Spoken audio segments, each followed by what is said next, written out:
ኢትዮጵያ የምታደርገው ጥረት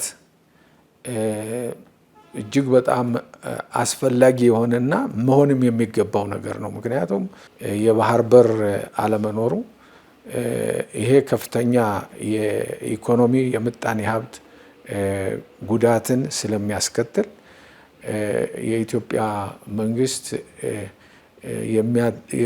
በኢትዮጵያ መንግስት በኩል የሚደረገው በሰላማዊ መልክ በዲፕሎማሲ መልክ የባህር በር ለማግኘት የሚደረገው ጥረት እጅግ በጣም አስፈላጊና መሆንም የሚገባው ነው።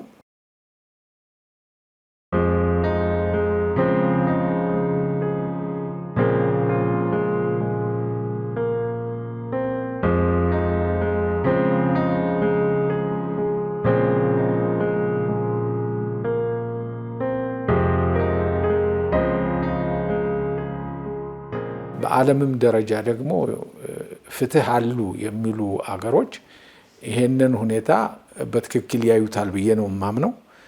ምክንያቱም ይሄ ፍትህ መሆን አለበት ነው። እንዴት አንድ ሀገር ይሄን ያህል ህዝብ የያዘች ሀገር የባህር በር አጥታ ኢኮኖሚ ችግር ይገጥማታል?